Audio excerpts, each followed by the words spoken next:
I get a phone call and say, you need to check on your son. I think he just got shot. Once they came in and told me that my son didn't make it, that was it for me. I just broke down crying like I just couldn't stop. The aunt brought forward the Facebook Live video showing that these are the two people that need to be looked at as far as killing her nephew. Hey, look, this how many people I done shot at, bro. Look, this how many, look. I done shot so many people. Real talk, ho. We shooting grannies, cousins, uncles, all that, bitch. She was claiming to be his Bonnie and calling him her Clyde. I wasn't even trying to kill him. I didn't even know he was dead until she showed me. He was like, we in this together, you ain't going nowhere, and you can't never leave my side. I am posting all this stuff on Facebook. You talking about like why he posting saying we did? Yeah. I don't know, Hakeem is crazy. My name is Hakeem Griffin White. I have a lot of regrets, like, I wish I could just take it all back. My name is Ashley Coleman. And with this show, what do you want us to say under your name? A victim. It's 2:40 p.m. on March 2nd, 2017. In the Oak Cliff neighborhood of Dallas, Texas, a flurry of calls flood 911 dispatchers. Dallas 911. Hi, someone just got shot in front of me. Yeah, he shot. I can see blood coming from him. Where is the person at, sir? He's right here. He's in the street. I'll find you in Sinachead. Shots fired in Oak Cliff are definitely not uncommon. It's something that, unfortunately, residents in that area probably see or hear every day. The Oak Cliff area is poverty-stricken. Gangs, different things, killings every day. You can say it's like any other hood or whatever, you know what I'm saying? As a crowd gathers around the victim, a bystander pulls out their phone and starts recording. Don't move. They say don't move him, man. Y'all know who shot him? No, he moving himself, though. Just breathe, baby. Just take it slow, baby. Try to get up. Okay, I got somebody on the way. All right. When first responders arrived, they saw a young man in the street who had collapsed. He had been shot in broad daylight. He was in pretty bad shape. He had already lost a lot of blood.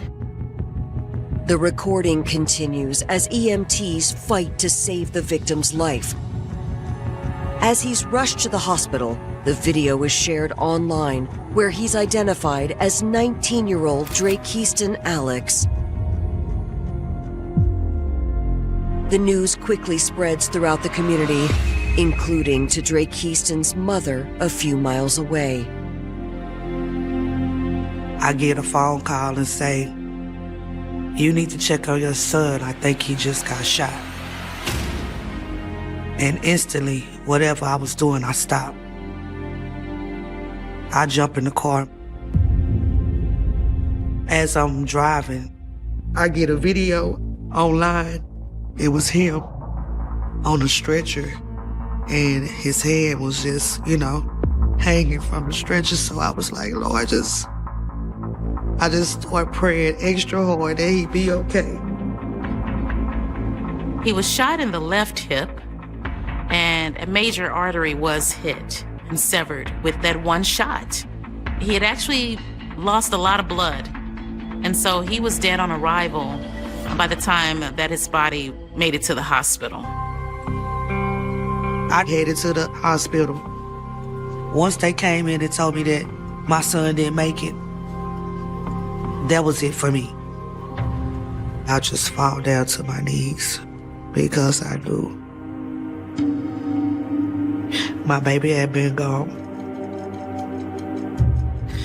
And I just broke down crying like I just couldn't stop. To have to deal with that, that was the worst day of my life.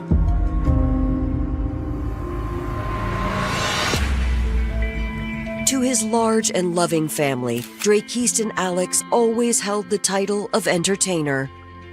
It was never a dull moment with him. You can be having a bad day, and he coming in and he's gonna do something funny to where, you forget about what you was mad about. He was that type of person. During high school, Dre's talent soared as a standout football player and a budding performer. Dre was a great athlete, musically inclined, wanted to be a rapper. He most definitely wanted to be a rapper. I didn't know half of the stuff they were saying. I enjoyed it. If that was what he wanted to do, that was what he wanted to do. I was gonna support him. With an athletic build and an outgoing personality, Dre was also popular with the ladies. It was a smile for them. At least that's what he said. At least that's what he said, but he's most definitely a charming little fella. A romance with Dre's high school sweetheart Taz paved the way to fatherhood for Dre in 2016. Less than a year later, Dre discovered they'd soon be welcoming a second child, but his relationship with Taz didn't last. He was just going along in life, trying to be a successful parent, and Dre had a baby on the way. He was simply a young man trying to make it and trying to be there for his children. He was a great father. He loved fatherhood. The little time that he did get, he loved it. But just weeks before the birth of his second child, Dre's life is suddenly cut short when he's gunned down in the street by an unknown assailant on March 2nd, 2017. I never pictured myself not making more memories with my child. I just couldn't believe it. Within an hour of the shooting, Dallas detectives arrive on the scene. In the totality of scenes that I've seen, this was actually a very minimal scene as far as evidence. We found 2 spent casings and 1 live one. So we were figuring 2 rounds shot, but we knew he was only hit once. I don't know if the gun was perhaps jammed or what the problem is, and that could have been why the live round was there. The main thing we know is, we need to collect those casings, and then we know what caliber weapon we're looking for. By the time we got there, there was only 1 or 2 witnesses. And then beyond that, there were some people that heard things, but nobody that really saw anything. People, obviously, they heard the shots, but people are afraid to talk because when people are brazen to do something like that in broad daylight, what are they gonna do to you? They don't want to be the next victim. It did seem like he was kind of at the wrong place at the wrong time. With somebody having it out for him, though, he was the target. But over what?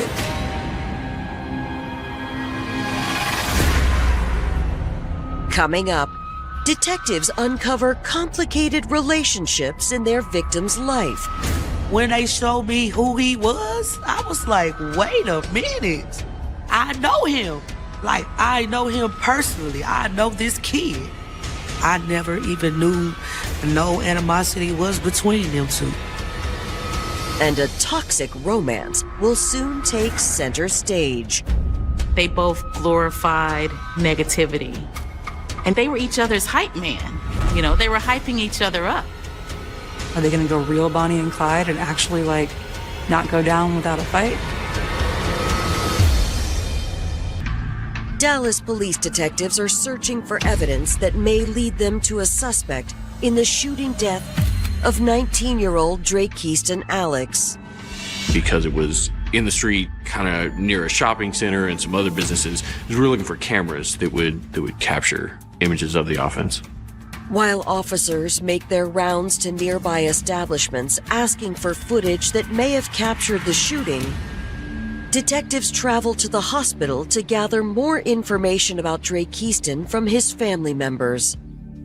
I got more background information from the family, which is really significant because it's what we call victimology, and it helps us have a baseline of where to start in an investigation. Dre's mother, she really wasn't able to communicate with me very much. It was just highly emotionally charged state, which I can't even imagine, losing a child. Her sister is the one that communicated with me. Dre's aunt informs detectives that Dre had been on the way to see his former girlfriend Taz just before the shooting occurred. I actually had talked to him earlier. He was with his sister. She was dropping him off. Dre's sister says she dropped him off at a store on Sunnyvale, but insists there was nothing about the drop-off that led her to believe he was in any kind of trouble. While I was at the hospital, there was also a girlfriend of Dre's named Ebony who was there, which is a different person from this other woman, Taz. She said she was actually on the phone with the victim at the time of the shooting. So he was going to see Taz, is my understanding, but Ebony's on the phone with him. Romantic relationships, we look at those, we need to address it to figure out any possible animosity. So I talked to Ebony. She showed me her phone log to show me what times they were on the phone. She stayed on the phone with him for about 4 minutes, and he did tell her on the phone where he was at. She heard him talking to some unknown person, and they were arguing, and it was a male voice. Soon after that, she heard the gunshot, and then he went on the phone. The phone hung up. She didn't know who he was arguing with, but that's the last time she heard from him. When asked if she's aware that Dre was on his way to visit Taz at the time of his death, Ebony assures detectives that she was aware of their planned meeting. Nobody had said anything about any hostility necessarily between family members or ex-girlfriends. So you kind of go down the list of finding out what's your alibi, where were you that day, and then how can I prove that?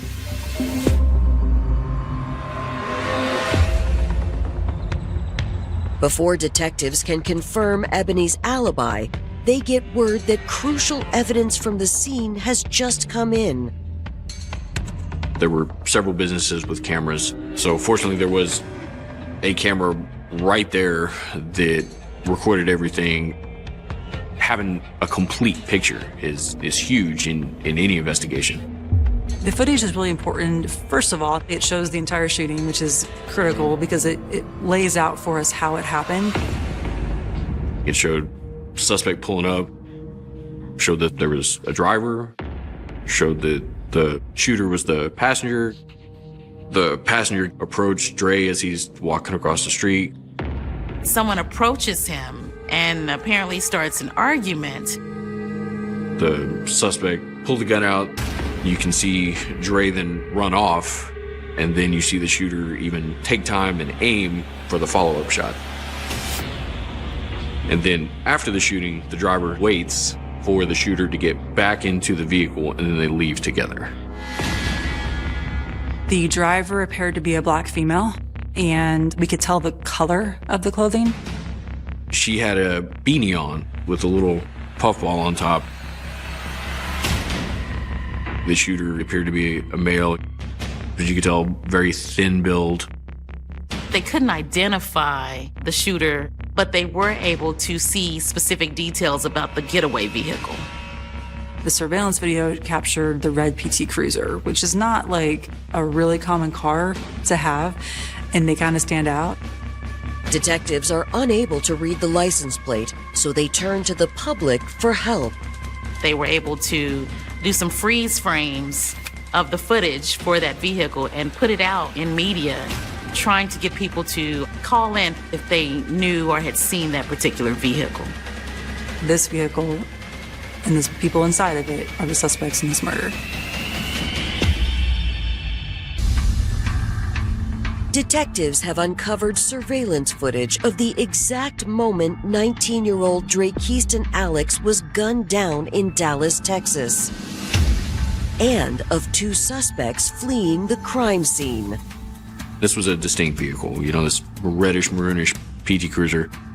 Whenever you have a vehicle like so specific like that, it really is a gift because there's only so many. And so I started going through every single report to look if they live in that area. Is there a black female driver or registered owner, perhaps? Like anything I can find that can tie me into the right direction. Meanwhile, Dre's family discovers a crucial piece of evidence and immediately contacts detectives. There was a social media video that was floating around. The aunt brought forward the Facebook Live video showing that these are the two people that I think need to be looked at as far as killing her nephew. Hey, look, this how many people I done shot at, bro. Look, this how many, look, I done shot so many people.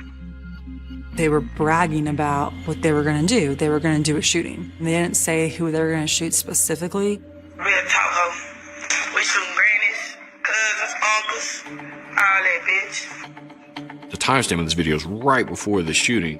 Everything's just falling into place. The clothing matches what we see on the video of the offense. The vehicle, we believe that's the same vehicle. The interior matches what the inside of a PT Cruiser would be. There they are with a gun, and they're talking about, we're going to go out and we're going to kill people. While Dre's family can't identify the woman in the video, they tell detectives that the man is 17-year-old Hakeem Griffin White. When they showed me who he was, I was like, wait a minute. I know him. Like, I know him personally. I know this kid.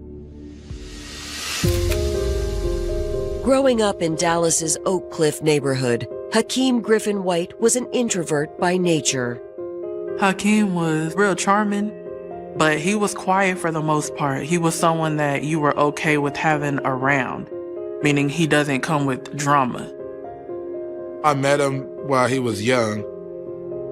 He didn't talk too much, but every time I would see him, I would have conversations with him. He was a calm, just cool kid.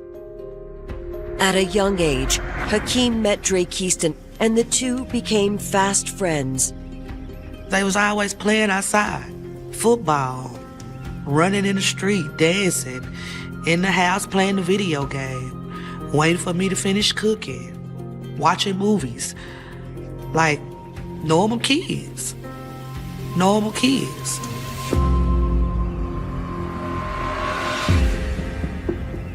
We moved away and they went there, we went here. That's it. Well, now everybody is up in age, high school, doing their own thing. So I haven't seen them since, they was all young kids. Detectives learned that Dre Keaston and Hakeem's friendship had deteriorated as teenagers. I don't know the incident or what drama took place for them to not become friends. The only thing that I do remember is whenever Dre did come around, he was always trying to fight Hakeem. You would have never known they were cool before that. The rumor was that this was this long-standing beef, and that's kind of how these feuds sometimes linger. Someone's going to retaliate until they're the bigger person or they're the winner. Hakeem fit the physical descriptions of the shooter. Now there's this video that was going around on Facebook. Detectives are stunned as the video of Hakeem goes viral. Social media has really changed the landscape of law enforcement. It can be very beneficial, but it's also another layer to dig through. Searching social media, detectives identify the woman in the video as a local Dallas rapper named Mommy Cash. You gon' around and get gang bang. Let me tell you about the stock hoe. Think she really poppin', but she not though.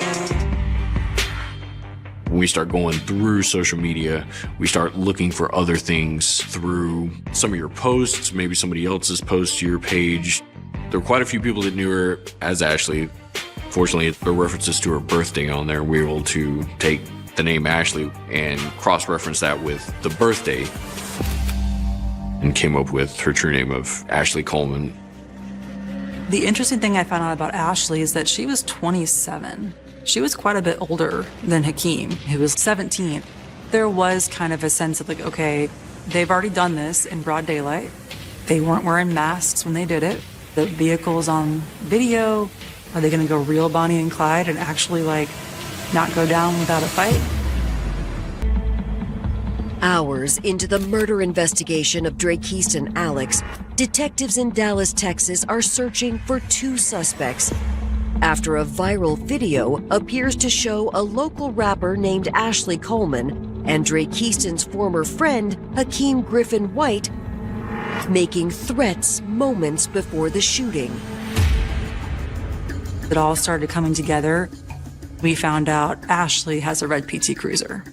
And at that point, it's almost too good to be true that you have video, you have her as a registered owner, and they fit the physical descriptions of the suspects.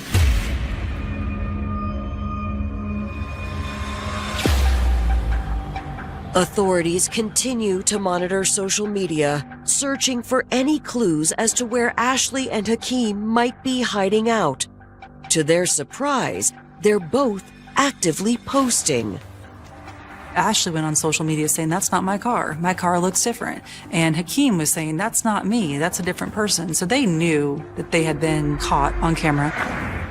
They're trying to appeal to the masses that they're innocent. So they're going to go back and try to undo the damage they've done.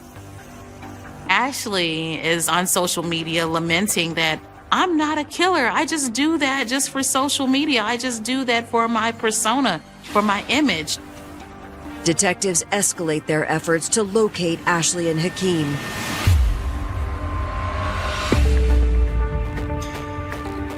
We're doing research for places she might be staying. So we do surveillance, and the next day, we end up finding the PT Cruiser at another family member's house. They see that the red PT Cruiser is there. And then this U-Haul truck pulls up. Then they see Ashley come out of the house. Ashley's trying to move out. You know, she's hired someone in a U-Haul truck to move. And so she's saying she's innocent, but she's already on the lam, so to speak. We still hadn't seen Hakeem at this point. We just saw the other individual in the U-Haul. As authorities keep watch for Hakeem, Ashley suddenly gets in her PT Cruiser and drives away, followed by the moving truck. So they follow her in this U-Haul.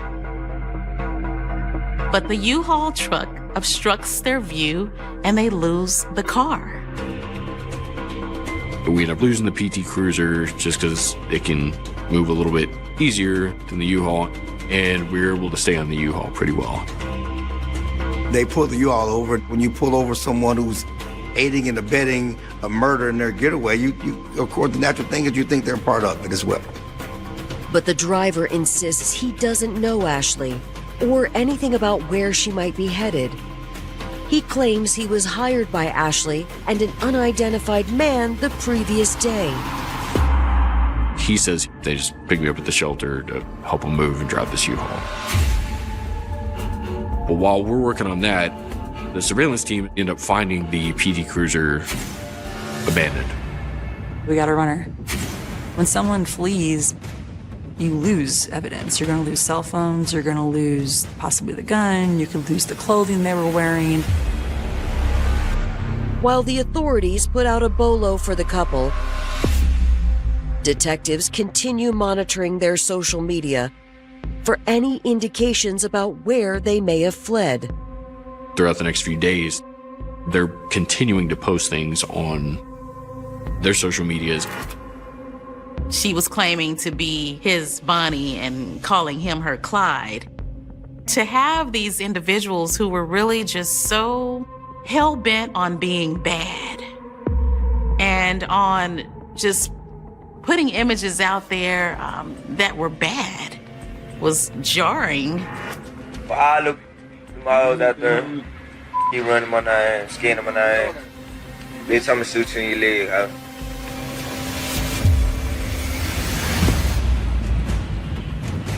After seeking leads for 3 days, police hit pay dirt on March 5th. We have a really good surveillance team that's really good at staying on the trail and talking to snitches and things like that, and developing information about where people might be hiding. And they eventually find them in a hotel just outside of town. So we set up surveillance.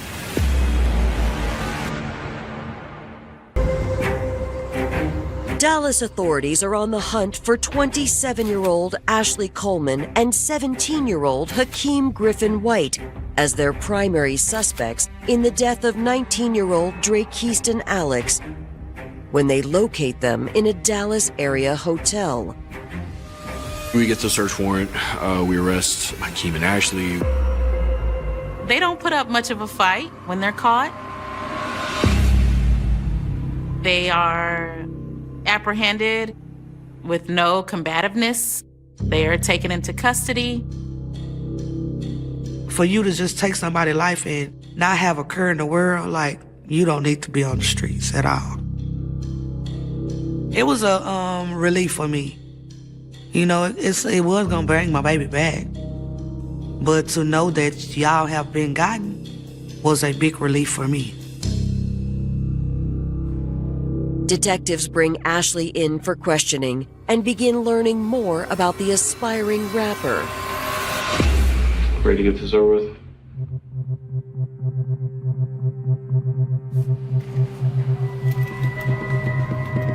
My name is Ashley Coleman. And with this show, what do you want us to say under your name? What your title is? A victim. Well, the victim. Of course, defendant. Ashley Ann Coleman had a rough start in life in the Oak Cliff neighborhood of Dallas, Texas.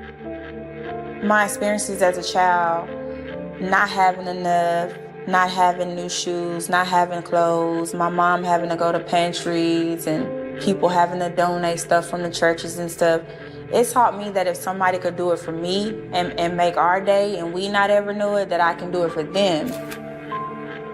Without the resources to provide for herself, Ashley's early attempts to help others often led to petty crimes. I don't care if you're homeless, if you're needy, if you just don't have it right then. I would do whatever. I would steal that stuff. It's cold outside. They need gloves. They need beanies. They need socks. So if I knew it was a store down the street, I did what I did. It became a habit. In 2015, Ashley created her alter ego, Mommy Cash. Mama Cash, she was dope. She was dope. And at that time, it wasn't that many female artists, so, you know, it was something different. You Mommy Cash now. You Cash team, bitch. My dreams and my goals with my music were to show like the kids from my neighborhood and every other neighborhood that's been down bad that like you can make it. But success in the rap game proved to be harder than Ashley anticipated. Women and trying to be in the industry is hard for us, you know. It's not easy trying to be something that nobody believes you can be. Just when Ashley was starting to lose hope in her chosen career path, she met 17-year-old Hakeem Griffin White. Hakeem was a fan. He followed Ashley on social media. He was in her DMs. He was someone who showed up to her performances. Hakeem was very charming. He was sweet. He told me all the things I don't really hear. You know, you feel like you don't have something or not enough of something. And he made me feel like I had it all. I felt as if I had it and I could do anything. He would go with me to my shows, go with me to the studios, and it was different having someone around that could be there. He said he wouldn't let anything happen to me. You know, I felt safe and confident.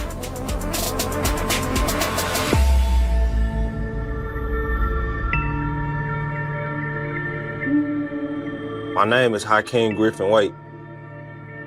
Me and Ashley had met through Facebook. You know what I'm saying? Like, I had seen her before already, like, cause she was doing her little music videos and things, so I already knew of her. So when I seen her, I was like, okay, she trying to do something in life.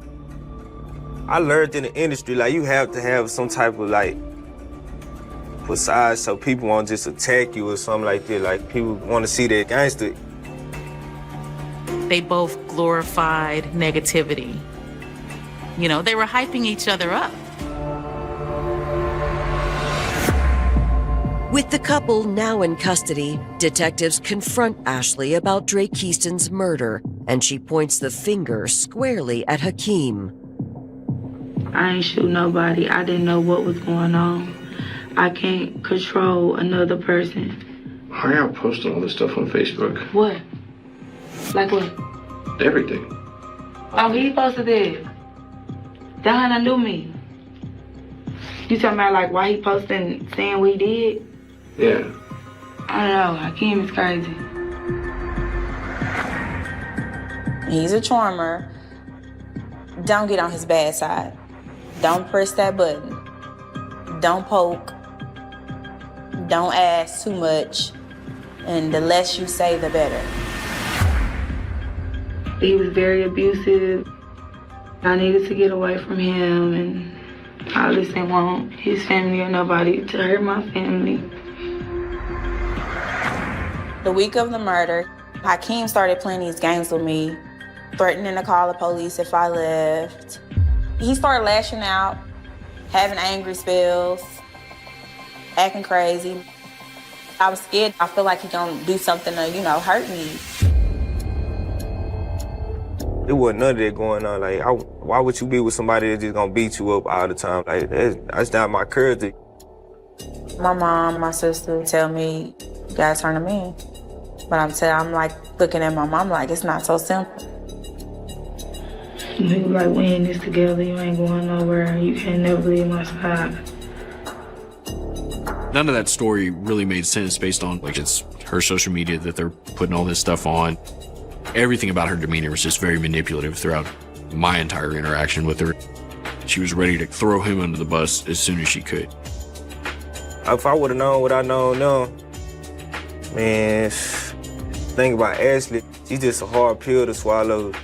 The thing she was saying to me, I don't know why she's saying it about me, because that's just not me. Coming up, Hakeem Griffin White recounts his side of the story. Like, one day he was just like, I'm gonna get you. I'm you know what I'm saying? I'm terrified. I just want to know why. What did he do that bad for you to take his life? Under the pressure of police interrogation, Ashley Coleman tries to distance herself from the murder of Dre Keaston Alex, claiming her boyfriend and the alleged trigger man, Hakeem Griffin White, was actually her abuser. He already had beat me up previously, so I was kind of scared. I feel like she could have stopped it, but that never happened. Instead, it was like encouraging. I never encouraged Hakeem to do anything. Everything that he's done willingly, knowingly, and because he wanted to. In another interrogation room, Hakeem opens up to detectives about his and Ashley's social media personas and the video they created on the day Dre Keaston was shot. I went live and I was just splashing on there, like acting hard. I ain't gonna even lie. Just to act hard for Facebook, bro. That's why. This the thing about that video. That video had to do with this man. Nowhere in that video it say this man's name. Nowhere. I ain't even been thinking about this dude ever until I seen him that day. Hakeem tells us that they just rolled up on this guy that he's been having this several years long dispute with. Like, well, we had a lot of little ups and downs. That's part of friendship with certain people. He said he had this ongoing dispute with Dre for years. School stuff where they just, for whatever reason, they didn't get along, and it just, over the years, escalated. Like, one day he was just like, I'm gonna get you. I'm you know what I'm saying? I'm terrified. Hakeem claims the feud came to a head several months earlier when Dre Keaston threatened him outside a family member's house. I just remember, like, him taking a gun out, and I was just sitting there looking up to a gun like, dang, like, I'm really finna die right now. Like, this stuff crazy. So, long story short, some lady came out with her kids in the apartments, and she must have like looked our way. So as it being witnesses, he just ended up turning away. That right there was just like, dang, like that was just foul play. I wasn't digging it. I feel like my life was being just too much in danger. Like, I want this dude to stop messing with me, man. Hakeem admits when he happened to see Dre Keyston on the morning of March 2nd, he took the opportunity to teach his former friend a lesson. I ended up seeing Dre coming my way with his hands in his pants on the phone. So I was like, she don't know, dude. Ashley didn't know like the beef me and him had over all this time. So she don't really know what was going on.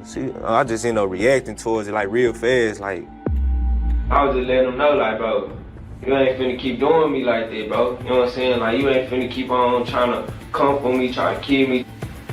My mental went to straight, like, just to scare him. I had shot. You know what I'm saying? It was like a quick shot, and then boom. I ended up taking out running towards the car. So when I hopped in the car, we burned out. I wasn't even trying to kill him. I didn't even know he was dead until she showed me. I thought he was still alive. Throughout the interrogation, Hakeem attempts to shield Ashley from any responsibility. Still, authorities charge both Hakeem Griffin White and Ashley Coleman with first-degree murder.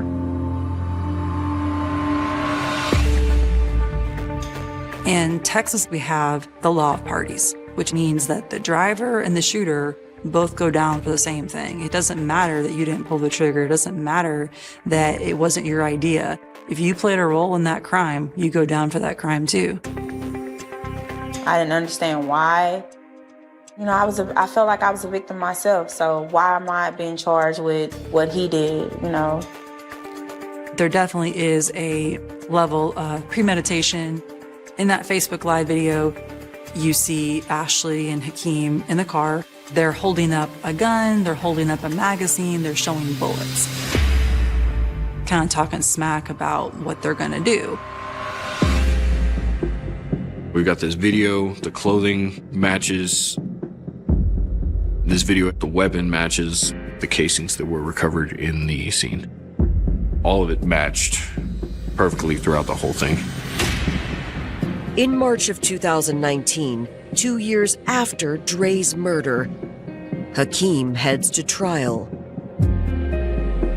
Trial was really hard because you got people in this world doing very, very bad things, like, and I accidentally shot a person, like, this was really like accidental, so it was like how y'all just gonna do me like this?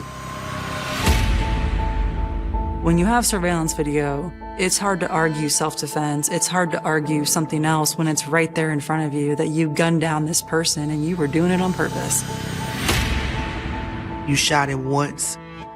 You tried to shoot him again, but your gun jammed. So your intention was most definitely to kill my son. This was not an accident. This was a very intentional act. Hakeem Griffin White is ultimately found guilty of first-degree murder and is sentenced to 75 years in prison. I'm not gonna say I was satisfied, but I really think that you take a life, you get a life. Worried she will face the same fate, Ashley decides to strike a deal with prosecutors. On September 24th, 2019, she pleads guilty to first-degree murder in exchange for a reduced 19-year prison sentence. That hurt me to my core because why should she be able to get a plea deal and she just as guilty as he is? You know right from wrong. You knew what he was doing wasn't right. But I'm okay because y'all not out here. And you get to get punished for something that you did. Unfortunately, someone lost their life as a result of their persona becoming bigger than the image that they were putting out. They chose to be realistic with it.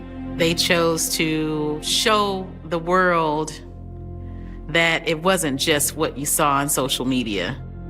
They wanted to live it out, and they did. I did love Hakeem because he needed love, and he wanted love, and I believe everybody should be loved. At the same time, it's what you did with my love that totally took me for a loop.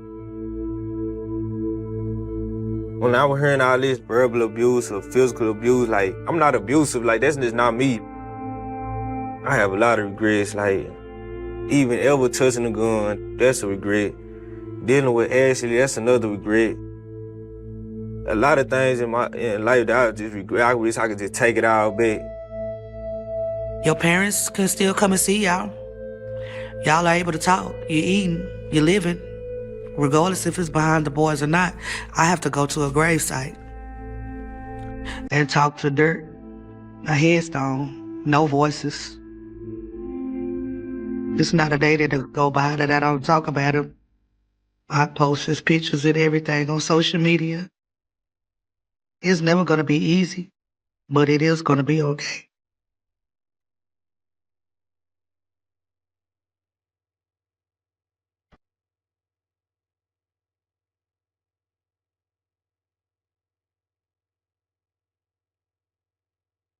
A voice in the dark in the late hours of a quiet night in Melbourne, when suburban streets had long since emptied and the ordinary rhythms of family life had settled into sleep.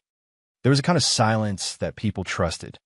It was the silence of locked doors, of drawn curtains, of routines repeated so often that they no longer required thought. Inside those homes, children slept in their beds, parents lay only a few walls away, and the idea of danger felt distant, something that belonged elsewhere, to other places, to other lives. But in a series of nights that would come to define one of the most haunting criminal investigations in Australian history, that silence was not empty. It was occupied. Somewhere inside one of those homes, a man stood already present, already in control, already waiting. He did not crash through windows or force his way in with noise and urgency. There was no chaotic struggle, no raised voice that might shatter the stillness. Instead, there was precision, a calculated intrusion that began not with violence, but with presence. By the time the families became aware that something was wrong, it was already too late. He was inside, he was watching, and he had a plan.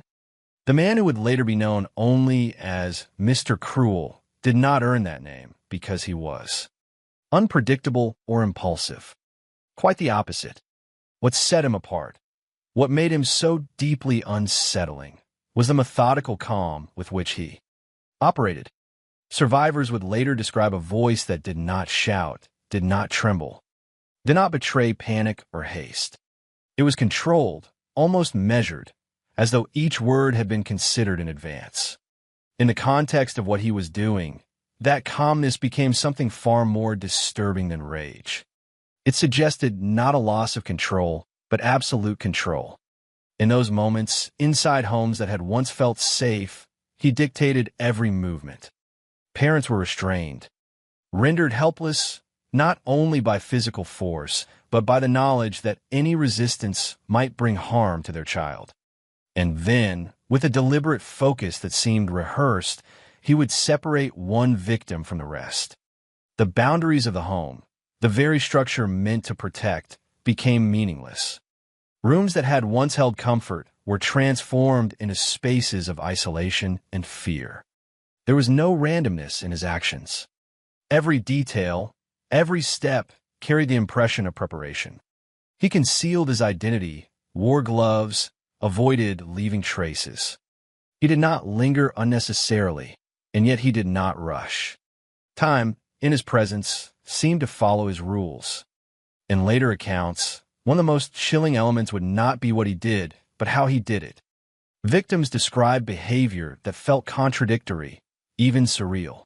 A man committing calculated acts of harm, yet speaking in a tone that was calm, almost polite. A figure who maintained control not through chaos, but through quiet authority. It created a dissonance that made the experience harder to process, harder to place within any familiar understanding of danger.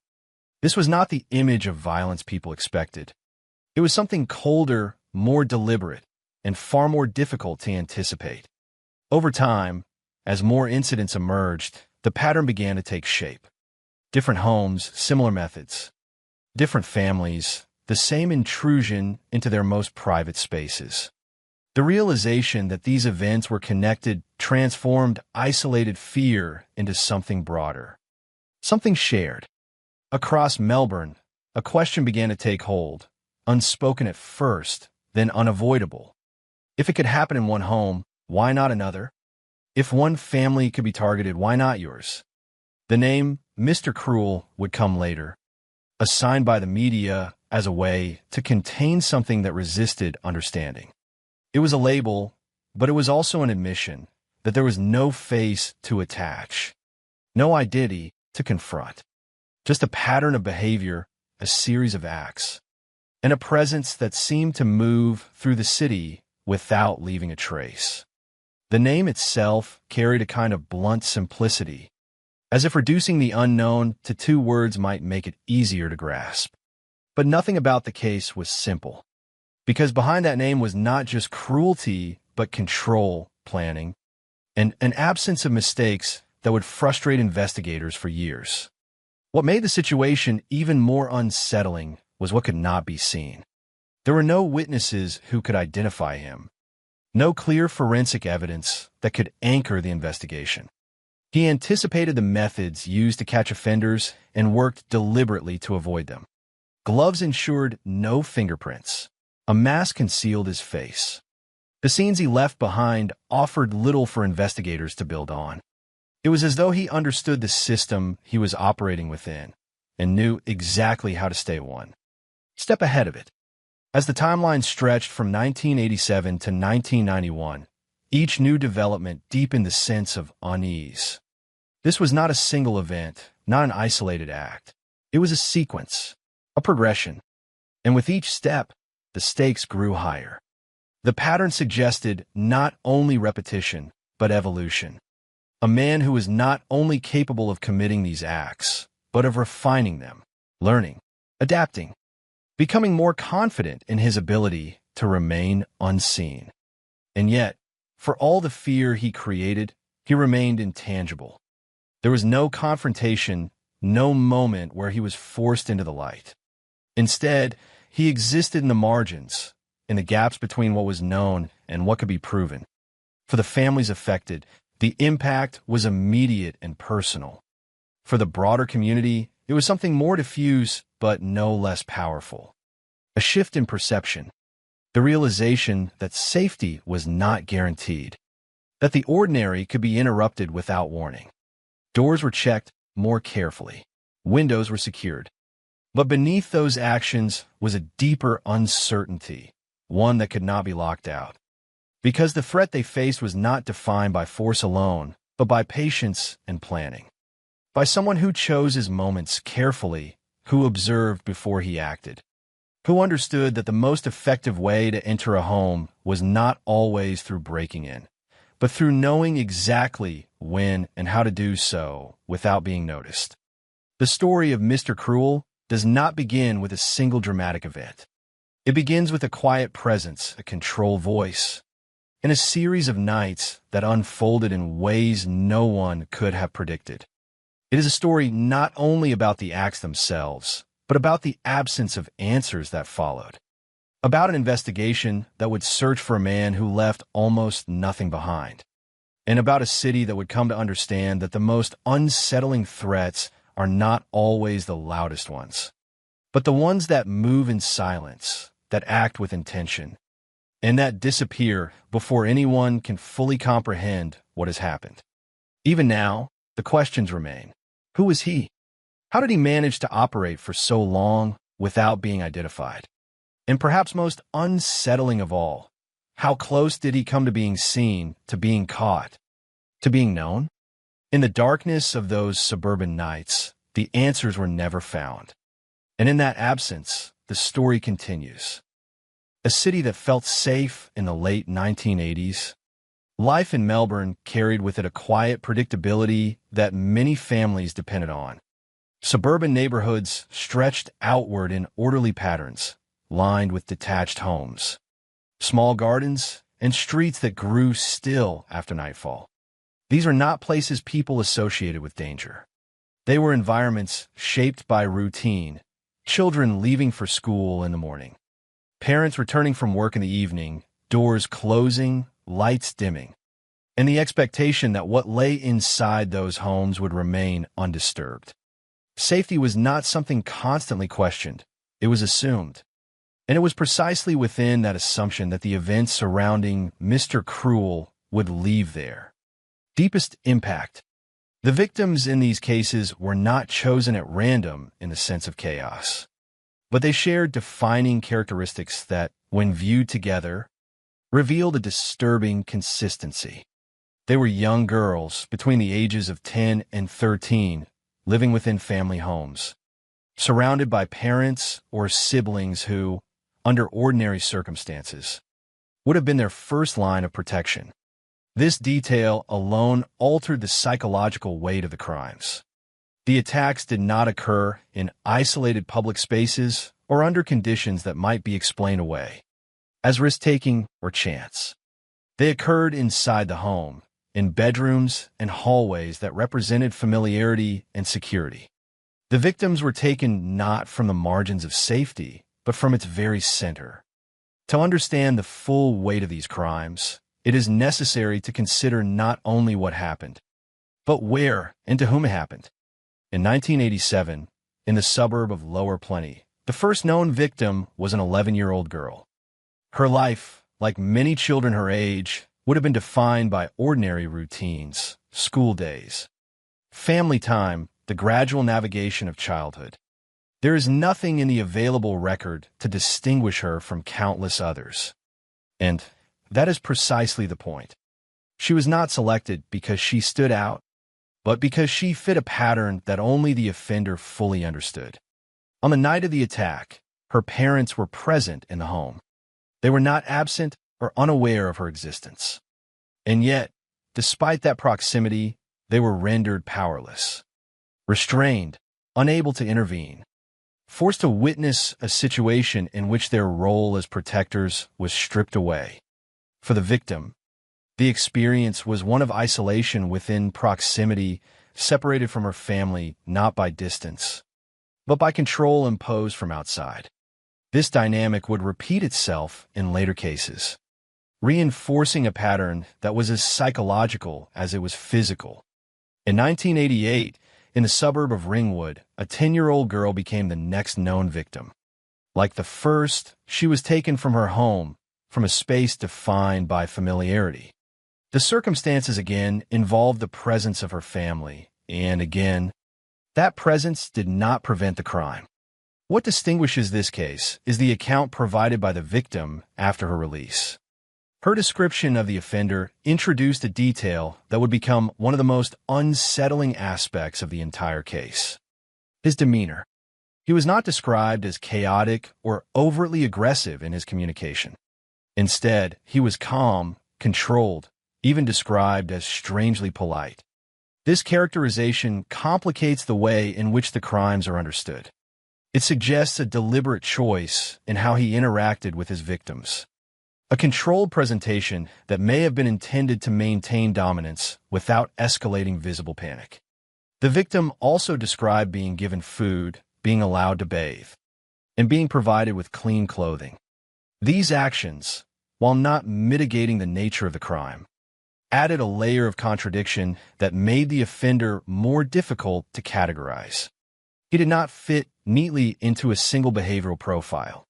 Instead, he operated in a space that combined calculated harm with controlled, almost procedural interactions. Later that same year, in Don Vale, another 10-year-old girl, Sharon Wills, was taken under similar circumstances. Her case would become one of the most widely discussed, not because it differed dramatically in structure, but because it provided further insight into the offender's methods. Once again, the crime occurred at night. Once again, the family was present and restrained. And once again, the victim was removed from the home and held for a period of time before being released. During her captivity, Sharon Wills reported being fed, being allowed to bathe, and notably, having her voice recorded by the offender. This detail introduced a new dimension to the case. It suggested not only preparation, but intention beyond the immediate act. The recording of a victim's voice is not incidental. It requires equipment, planning, and a purpose that was never fully understood. It reinforced the idea that the offender was not acting impulsively, but following a structured approach that incorporated multiple steps, each carried out with care. The environment in which she was held also implied a level of preparation that went beyond temporary concealment. While specific details remained limited, the overall impression was of a controlled space, one that had been arranged in advance to facilitate the offender's actions while minimizing risk of detection. The victim's experiences, when placed side by side, reveal a pattern that extends beyond the surface similarities of age and circumstance. They highlight a consistent method of control, a repeated intrusion into the private sphere of the home, and a deliberate effort to manage both the physical and psychological dimensions of the crime. The offender did not rely solely on force. He relied on structure, on predictability within his own actions, even as he disrupted the predictability of his victims' lives. This combination made his behavior particularly difficult to anticipate or counter. In 1991, the pattern reached a point of escalation with the case of Carmine Chan, a 13-year-old girl taken from her home in Templestowe. Like the others, she was within the age range that had come to define the offender's victims. Like the others, she was taken from a domestic setting with her family nearby. But in this instance, the outcome was different.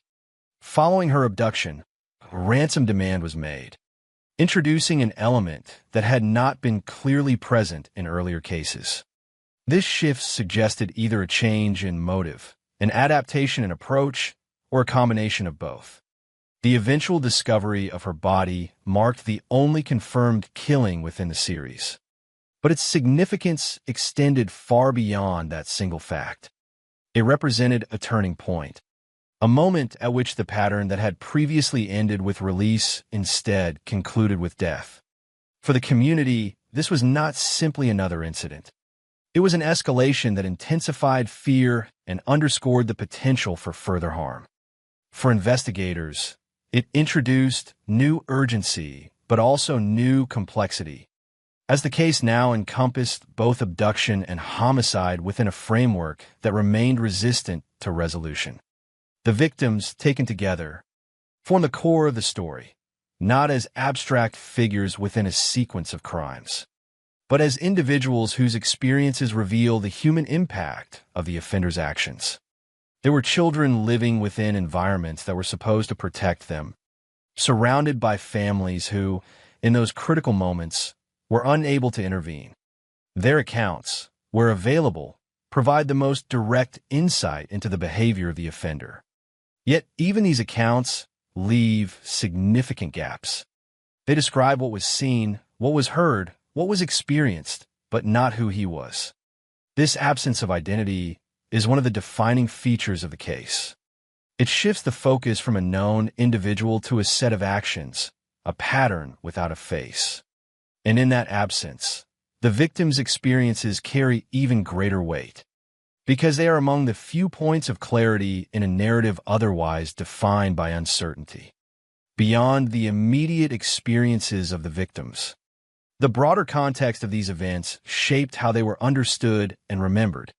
The fact that the crimes occurred in suburban homes, in areas not typically associated with high levels of violent crime, amplified their impact. It challenged assumptions about safety, about predictability, about the idea that certain environments could be relied upon to provide protection. The offender's ability to enter these spaces, to control entire households, and to leave without being identified, suggested a level of capability that extended beyond the individual incidents. It implied knowledge of routines, of environments, of how to navigate spaces without drawing attention. And it raised questions that extended beyond the specifics of any single case. How were the victims chosen? How much had he observed before acting? And how many times had he come close to being seen, to being interrupted, without anyone realizing it? In examining the victims and the context in which these crimes occurred, it becomes clear that the story is not only about what happened, but about what was disrupted. The sense of safety that defined these communities was not simply shaken. It was fundamentally altered. Homes that had once represented security became sites of vulnerability. Routines that had once provided structure became points of exposure. And for the families involved, the impact was not confined to a single night, but extended into the years that followed, shaping how they understood risk, trust, and the boundaries of their own lives. The victims were at the center of this shift, not by choice, but by circumstance. And in telling their stories, even within the limits of available information, the focus remains where it belongs, not on the figure who caused the harm, but on those who experienced it, and on the broader environment that made those experiences all the more profound. For crimes, one pattern, the sequence of events attributed to the offender, known as Mr. Cruel, did not unfold as a single, easily contained episode, but as a series of incidents that, when viewed individually, were deeply disturbing, and when viewed together, revealed a pattern marked by consistency, control, and escalation. Each case followed a structure that appeared deliberate rather than spontaneous. And while there were variations in detail, the underlying method remained strikingly stable. The crimes began within the private boundaries of family homes and extended outward into carefully managed periods of captivity, before, in most cases, concluding with the release of the victim. It was a sequence that suggested not only planning, but repetition, an offender refining his approach over time, maintaining what worked, and adjusting what did not. The first known incident occurred in 1987 in the suburb of Lower Plenty. On the surface, it began as many such crimes do, during the night, when visibility was low and households were at their most vulnerable. But what distinguished this event was not simply the timing, but the manner of entry and control. The offender did not create a scene of forced chaos. Instead, he moved with purpose. By the time the family became aware of his presence, he had already established dominance over the situation. Armed with a knife, he restrained the parents, effectively neutralizing any immediate resistance. The presence of the weapon was not merely a threat, it was a tool of control, ensuring compliance without requiring overt physical violence. Once the adults were secured, his attention shifted to the 11-year-old girl in the home. The transition from controlling the family to isolating the child was executed without visible hesitation. The offender wore a mask, concealing his identity completely, and his communication remained calm, measured, and deliberate. There was no indication of panic, no rushed decisions. The act that followed occurred within the same home, in a space that had only moments before been part of a normal domestic environment. Afterward, the offender left without being apprehended, leaving behind a scene that, despite its severity, offered little in terms of immediate investigative leads. There were no clear signs of who he was, only the evidence of what he had done. Approximately a year later, in 1988, a second major incident took place in Ringwood. The similarities to the earlier case were difficult to ignore. Once again, the crime occurred at night. Once again, the offender entered a family home and quickly asserted control over the household. The parents were restrained, their ability to intervene removed almost immediately. But in this instance, the sequence extended beyond the boundaries of the home. The 10-year-old victim was not only isolated but abducted, taken from the environment in which the crime began to a separate, undisclosed location. This transition marked a significant development in the offender's method. It introduced a new layer of complexity, requiring transportation, concealment, and a controlled setting in which the victim could be held without detection. The duration of the captivity, approximately 18 hours, suggested that the offender had prepared in advance for this possibility. He did not release the victim immediately, nor did he act in a way that indicated improvisation. Instead, the time spent in captivity appeared structured. According to the victim's account, she was given food, allowed to bathe, and provided with clean clothing. These actions, while not diminishing the nature of the crime, reinforced the impression of a controlled environment. The offender maintained a level of order that extended beyond the initial act of abduction. His behavior remained consistent with earlier observations, calm, deliberate, and devoid of unnecessary escalation. When the period of captivity ended, the victim was released near her home, a decision that again suggested calculation. He did not abandon her in a distant or random location, but in a place where she could be found, where the immediate risk to her life was reduced. This pattern of abduction, followed by release, would continue in the next known case, further reinforcing the structure of his actions. Later, in 1988, in the suburb of Donvale, the offender carried out what would become one of the most widely recognized incidents in the series, involving 10-year-old Sharon Wills.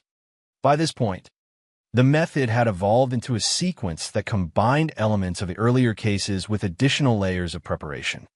The initial entry into the home followed the established pattern: nighttime intrusion, rapid control of the family, and the use of restraints to prevent interference.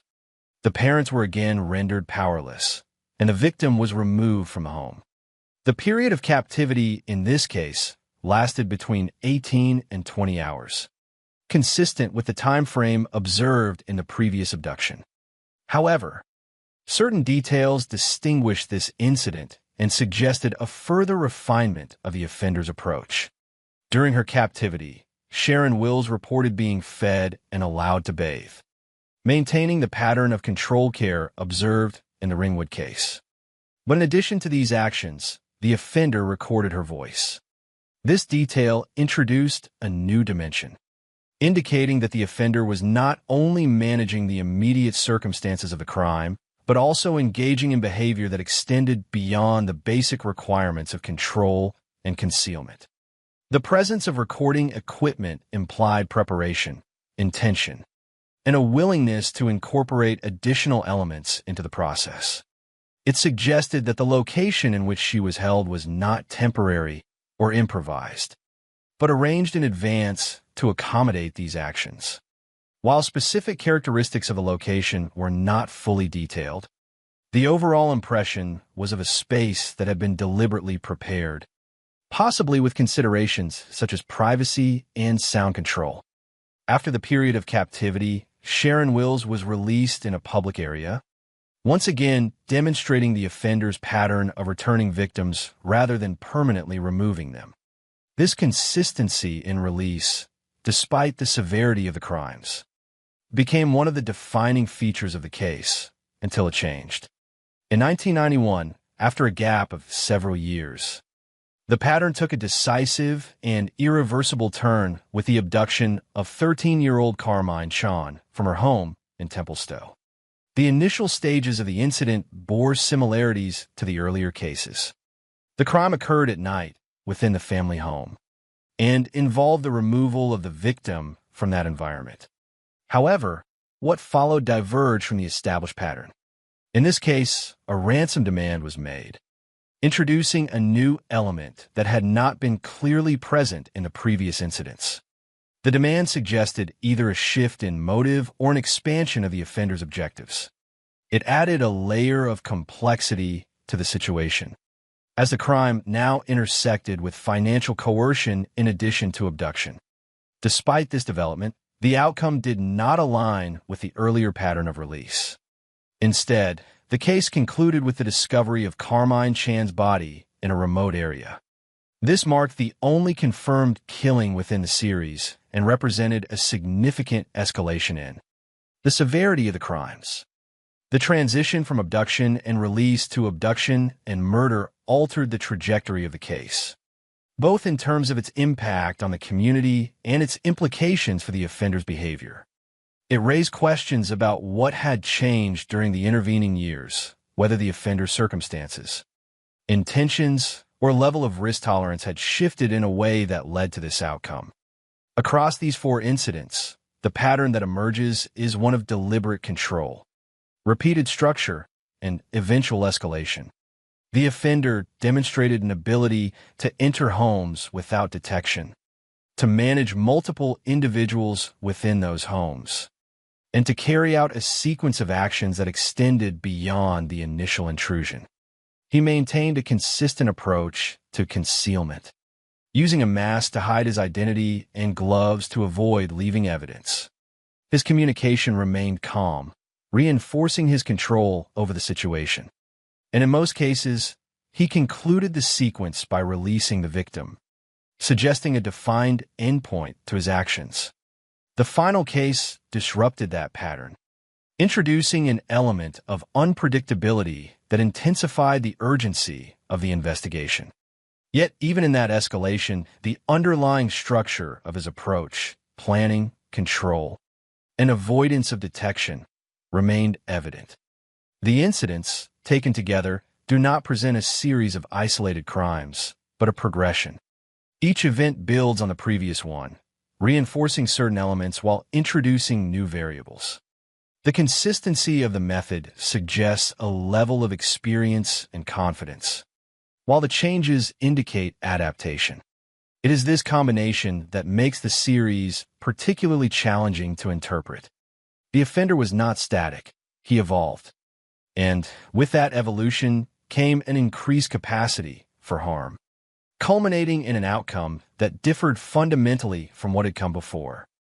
Chasing a ghost, as the incidents unfolded across the suburbs of Melbourne between 1987 and 1991, the task facing investigators grew steadily more complex. At first, each case presented itself as a deeply troubling but potentially isolated event, an intrusion into a private home, a controlled assault, a victim left behind with limited information, and a perpetrator who had already vanished. But as patterns began to emerge, the perspective shifted. What initially appeared as separate incidents gradually aligned into a sequence that demanded recognition as the work of a single offender. This realization marked the beginning of a coordinated investigative effort, one that would ultimately be defined not only by what was discovered, but by what remained out of reach. From the earliest stages, law enforcement was confronted with a fundamental challenge: the absence of usable evidence. The offender's methods suggested a deliberate awareness of forensic procedures, even within the technological limitations of the late 1980s. He wore a mask to conceal his identity, eliminating the possibility of facial recognition from victims. He used gloves, preventing the transfer of fingerprints. He controlled the environment in which the crimes took place, minimizing the chance of leaving behind trace evidence. These were not incidental precautions. They were integral to his approach. Each action appeared designed to reduce the risk of identification, to ensure that even after the crime had been committed, there would be little for investigators to work with. As additional cases were linked, the investigative strategy began to incorporate behavioral analysis. The consistency of the offender's actions provided a foundation for constructing a psychological profile. He was assessed as organized, methodical, and likely intelligent. The level of planning involved in each incident: entering homes undetected, restraining multiple individuals, abducting victims, and maintaining control over extended periods, suggested a capacity for detailed preparation. This was not a pattern of impulsive behavior. It reflected a structured approach, one that required foresight, discipline, and an ability to anticipate potential risks. Based on these observations, investigators considered the possibility that the offender held a profession that reinforced such traits. Fields such as engineering, education, or technical work were suggested, not as definitive answers, but as logical extensions of the behavior observed. The way he spoke to victims, calmly, without unnecessary aggression, also contributed to this assessment, indicating a level of interpersonal control that may have been developed through professional or social experience. Victim testimonies, limited though they were, became a critical component of the investigation. The descriptions provided were consistent in key respects, even if they lacked identifying detail. The offender's voice was described as controlled, measured, and, at times, polite, a characterization that stood in stark contrast to the nature of his actions. This contrast became a focal point in understanding his method of control, rather than relying solely on physical force. He appeared to use communication as a tool to maintain authority over the situation. By remaining calm, he reduced the likelihood of panic or resistance, creating an environment in which compliance was more easily achieved.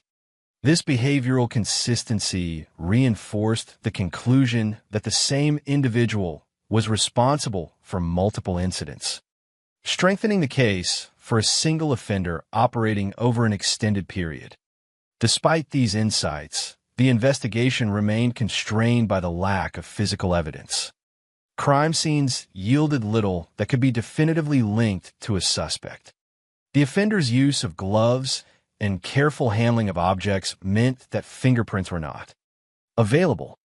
The absence of identifiable DNA further limited the scope of forensic analysis, particularly given the technological capabilities of the time.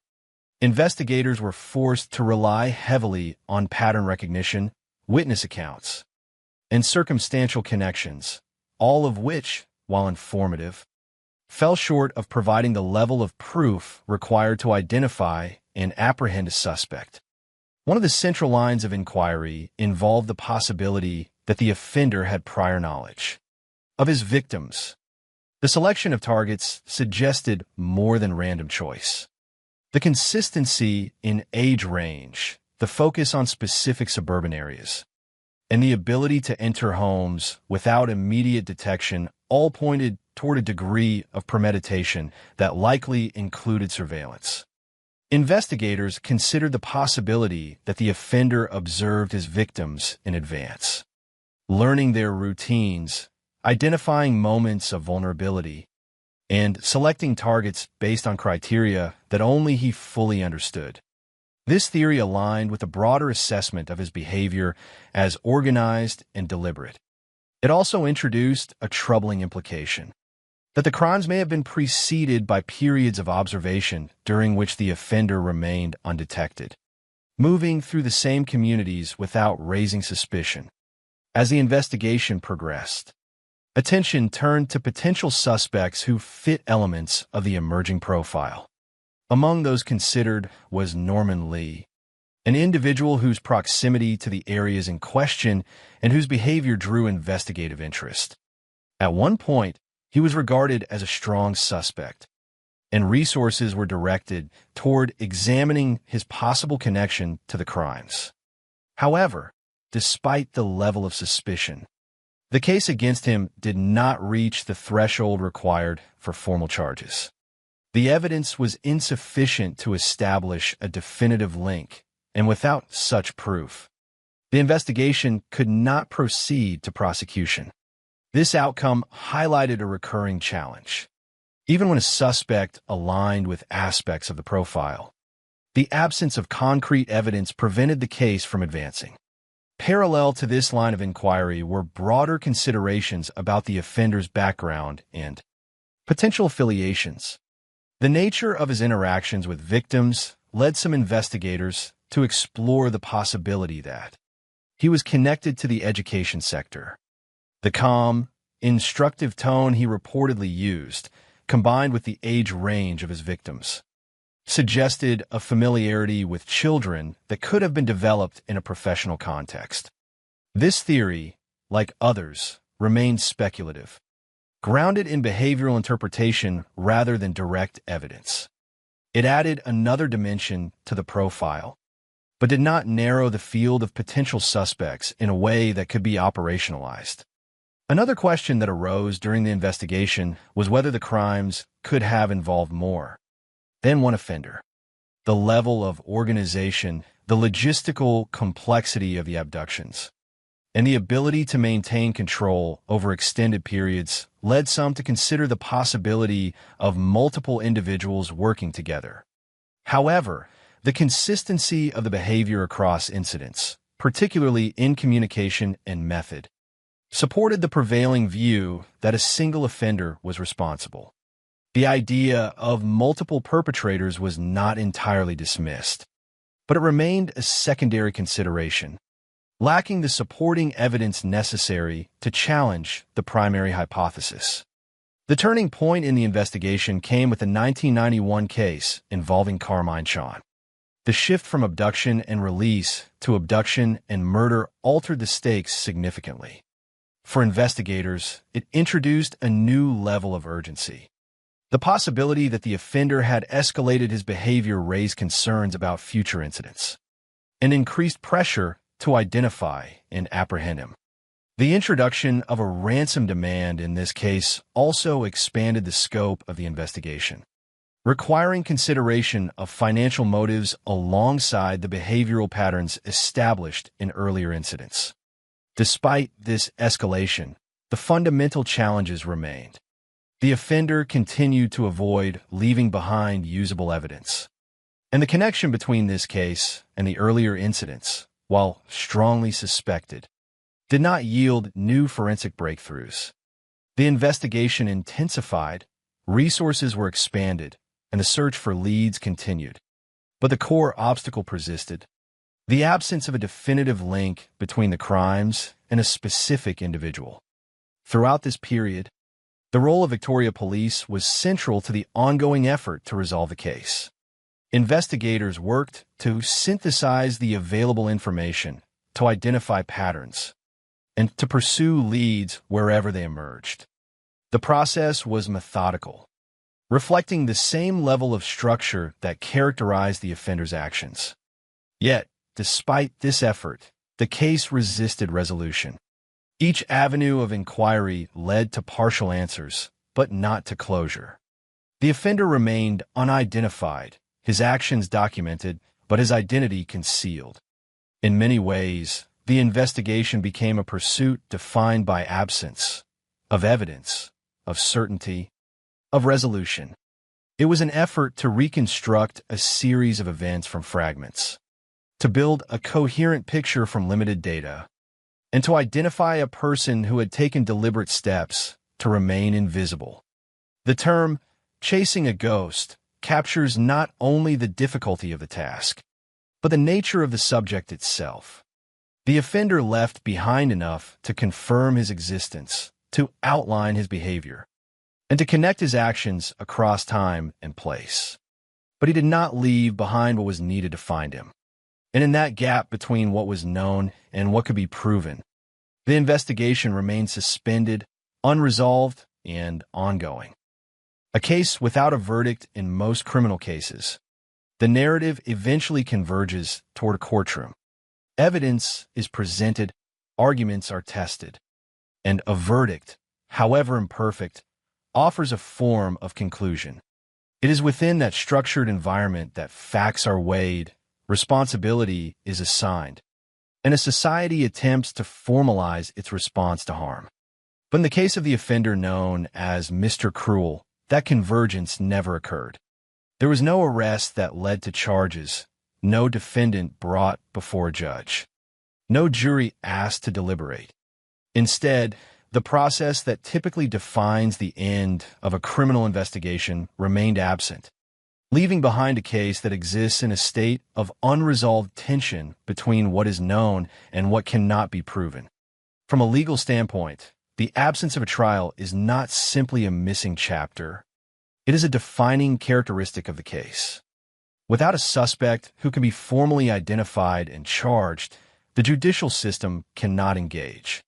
The threshold for prosecution requires evidence that can withstand scrutiny in court, evidence that is not only suggestive, but conclusive enough to establish guilt beyond reasonable doubt.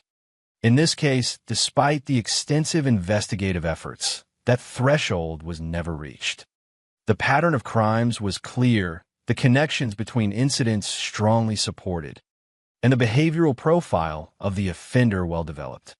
Yet none of these elements, on their own or in combination, provided the level of certainty required to move forward with legal proceedings. The case of Norman Lee illustrates this limitation with particular clarity.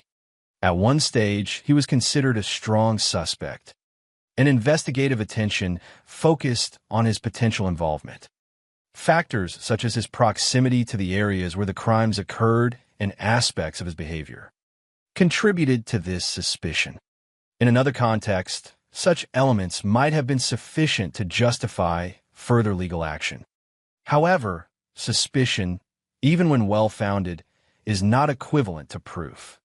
Without direct evidence linking him to the crimes, such as forensic confirmation, credible eyewitness identification, or a confession, the case could not advance to prosecution.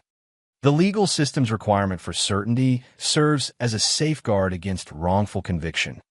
But in situations like this, it also underscores the difficulty of achieving justice when evidence is limited. As a result, no formal charges were filed, and the possibility of a trial involving this suspect or any other did not materialize. The absence of a trial also meant the absence of a public examination of the evidence. In many cases, the courtroom becomes a space where details are revealed, where the sequence of events is reconstructed in a comprehensive and transparent manner.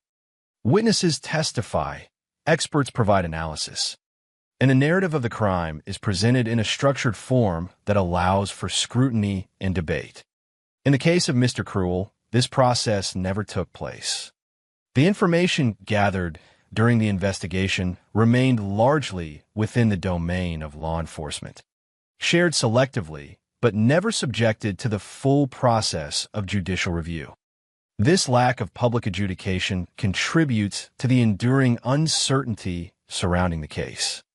Without a definitive legal conclusion, the narrative remains open-ended, shaped by the available evidence, but not finalized by a formal judgment. For the victims and their families, this absence carries significant emotional weight. The legal process, while often difficult, can provide a sense of acknowledgement, a recognition that what occurred has been formally addressed and that responsibility has been assigned. In this case, that acknowledgement is incomplete. The crimes are recognized, documented, and understood to a significant extent, but the individual responsible remains unidentified. There is no opportunity for direct accountability, no moment in which the offender is confronted within the framework of the law. This absence does not diminish the reality of what happened, but it leaves a gap in the process of resolution, one that cannot be easily filled by investigative conclusions alone. The role of Victoria Police in this context extends beyond the initial investigation. Even without a trial, the case remains active in the sense that it has not been closed. The absence of a suspect does not equate to the absence of effort. Investigators continue to maintain records, review evidence, and consider new information as it becomes available. Advances in forensic technology, changes in investigative techniques, and the possibility of new witness accounts all represent potential avenues through which the case could, in theory, progress. However, these possibilities exist within a framework of uncertainty. The passage of time introduces additional challenges. Memories fade, evidence degrades, and opportunities for new leads become less frequent. Despite these obstacles, the case remains part of the ongoing work of law enforcement. A reminder that the absence of resolution does not eliminate the responsibility to continue seeking it. In the broader context of criminal justice, cases like this highlight the limits of the system. The investigative process can identify patterns, develop profiles, and narrow the field of potential suspects. but without the evidence required to meet legal standards. These efforts cannot culminate in prosecution. This distinction between investigative understanding and legal proof is critical. It reflects the balance that the system seeks to maintain between the pursuit of justice and the protection of individual rights. In some cases, that balance results in outcomes that feel incomplete, where the truth is partially known but not fully established in a legal sense. The Mr. Cruel case exemplifies this tension. It is a case in which the structure of the crimes is understood. The impact on victims is undeniable, and the existence of an offender is certain. Yet the identity of that offender remains unconfirmed. The lack of a verdict also influences how the case is remembered and discussed. Without a definitive conclusion, the narrative remains open to interpretation within the boundaries of the available evidence. Theories persist, suspects are reconsidered, and the details of the investigation continue to be examined from different perspectives. This ongoing analysis reflects both the complexity of the case and the human tendency to seek closure. In the absence of a formal resolution, the process of understanding becomes continuous, extending beyond the original time frame of the investigation and into the present. Ultimately, the outcome of the Mr. Cruel case is defined not by what was decided, but by what was not. There is no verdict to summarize, no sentence to describe, no final statement that brings the narrative to a close. Instead, there's an unresolved question, a gap between the crimes that were committed and the justice that was never formally delivered. This gap does not negate the work that was done or the insights that were gained, but it does shape the legacy of the case. It remains an example of how even the most determined investigative efforts can be constrained by the limits of evidence, and how the absence of a trial can leave a story suspended, without the finality that the legal system is designed to provide. The fear that remained when the sequence of crimes attributed to the offender known as Mr. Cruel came to an apparent halt in the early 1990s. There was no clear moment of resolution for the communities of Melbourne. There was no arrest to mark the end, no public confirmation that the threat had been removed. Instead, what followed was a gradual transition from immediate fear to something more enduring, an awareness that what had happened could not be easily explained, and more importantly, could not be fully contained. The absence of a conclusion shaped the aftermath as much as the crimes themselves. Without a definitive endpoint, the impact did not fade in a linear way. It lingered, evolving into a persistent unease that extended beyond the specific incidents and into the broader understanding of safety within the community. In the years immediately following the final known case, public reaction reflected both relief and uncertainty. The lack of new incidents suggested that the offender was no longer active, at least in the same pattern that had defined the earlier years. But this absence of activity did not equate to reassurance. There is no confirmation that the individual responsible had been identified, apprehended, or prevented from acting again. This uncertainty created a paradoxical environment in which the immediate danger seemed to have receded, yet the underlying risk remained undefined. Parents who had once allowed their children a degree of independence began to reconsider those boundaries. Activities that had been routine, walking to school, playing outside, visiting friends, were viewed through a different lens, one shaped by the knowledge that the threat had originated not in distant or unfamiliar places, but within the home itself. The psychological impact of the case was particularly profound because it challenged one of the most fundamental assumptions of daily life, that the home is a place of safety. The offender's method of entering private residences, controlling entire families, and isolating his victims disrupted that assumption in a way that extended far beyond the individuals directly affected. It introduced a new kind of vulnerability, one that could not be easily mitigated through simple precautions. Locks could be checked, windows secured, routines adjusted. But the awareness that someone had previously bypassed these measures remained. This awareness did not manifest as constant fear, but as a shift in perception, a recognition that safety was not absolute, that it could be compromised by someone with the patience and planning to do so. For the victims and their families, the aftermath was deeply personal and complex. The experiences they endured were not confined to the moments of the crimes themselves, but extended into the years that followed. Recovery, in this context, was not a single process, but a series of adjustments, emotional, psychological, and practical. The presence of unresolved questions added to this complexity. Without a known offender, there was no opportunity for direct confrontation. No possibility of understanding motive beyond what could be inferred from behavior.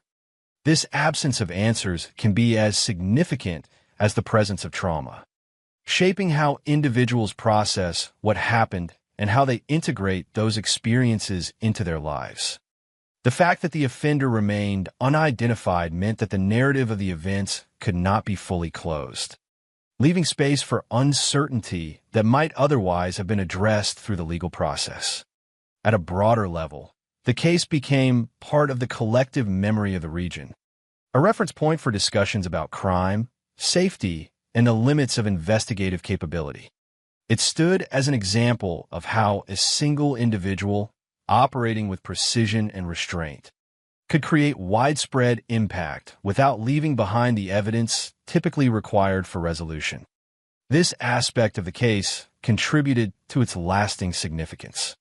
It was not only the nature of the crimes that made them memorable, but the manner in which they resisted closure. The idea that someone could commit a series of highly controlled offenses, avoid detection, and remain unidentified challenged assumptions about the effectiveness of law enforcement and the reliability of forensic methods, particularly as they existed at the time. The role of Victoria Police in the aftermath reflects an ongoing commitment to addressing that challenge, even without a resolution. The case continues to be maintained within the broader framework of investigative work. Advances in forensic science, changes in investigative techniques, and the potential for new information all represent avenues through which the case could be revisited. This ongoing attention underscores a key aspect of the aftermath. The story is not entirely static. While the events themselves are fixed in time, the interpretation and investigation of those events can evolve.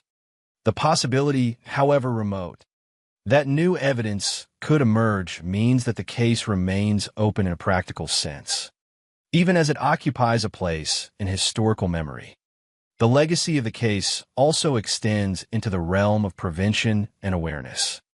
The patterns identified during the investigation, target selection, methods of entry, behavioral characteristics, have contributed to a broader understanding of how certain types of offenders operate.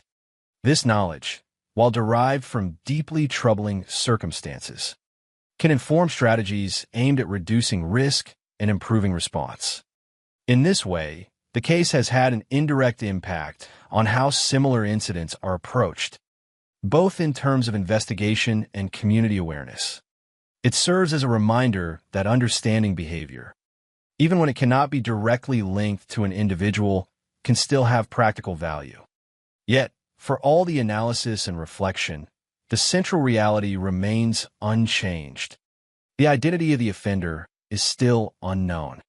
This fact shapes every aspect of the case's legacy. It is the reason the narrative does not conclude in the way that many others do. It is the reason the questions persist, revisited over time without definitive answers. Who was he? How did he manage to operate within these communities without being recognized? What factors contributed to the escalation observed in the final case? These questions are not simply academic. They are integral to the way the case is understood and remembered. They represent the gap between what is known and what remains hidden, a gap that has not been closed despite years of investigation and analysis. In reflecting on the case, it is important to maintain focus on the individuals at its center. The victims were not defined by the crimes committed against them, but by the lives they were living before those events and the lives they continued to live afterward. The impact of the case is measured not only in terms of fear or uncertainty, but in the resilience required to move forward in the absence of clear resolution. Their experiences provide the most direct connection to what occurred, grounding the broader narrative in human reality rather than abstraction. The offender, by contrast, remains a figure defined by absence, known through actions, but not through identity. This imbalance is a defining feature of the story. It shifts attention away from the individual who caused harm and toward those who experienced it, reinforcing the importance of understanding the case in terms of its impact rather than its mystery alone. As the years pass, the case of Mr. Cruel continues to occupy a unique position within the history of criminal investigations in Australia. It is remembered not only for the severity of the crimes, but for the way in which it has resisted resolution. It stands as an example of the limits of certainty, of the challenges inherent in identifying an individual who has taken deliberate steps to remain hidden. And it serves as a reminder that the absence of answers does not diminish the significance of what occurred. The events remain, the impact endures, and the questions continue to be asked. In that sense, the story does not end. It remains open, defined not by closure, but by the persistence of uncertainty and the lasting effects of a presence that, for a period of time, moved through ordinary lives without being seen, and then disappeared, leaving behind a silence that has yet to be fully understood. Control, method, and the limits of understanding when examining the case attributed to Mr. Cruel. What emerges most clearly is not a single defining act, but a pattern of behavior that reflects consistency, restraint, and deliberate control. Unlike cases driven by visible escalation from chaos to order, this sequence begins with order. From the earliest known incident in Lower Plenty to the later events in Templestowe, the offender demonstrates an approach that is structured from the outset. This structure is not incidental. It is the foundation upon which every action is built, and it offers one of the few stable points from which analysis can proceed. The first layer of this structure is control over environment. In each incident, the offender enters a private residence, a setting that is inherently unpredictable. A home contains multiple individuals, varying layouts, and potential disruptions. Yet in every known case, he is able to impose order on that environment quickly. Parents are restrained, movement is restricted, and the situation is stabilized within a short period of time.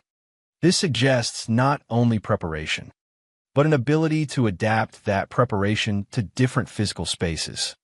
The method of control remains consistent: restraint, threat, and calm communication, but the execution must necessarily adjust to the specifics of each home. That adjustment occurs without visible breakdown, indicating a level of competence that extends beyond theoretical planning into practiced application. The second layer is control over time. The offender does not act impulsively or under visible pressure.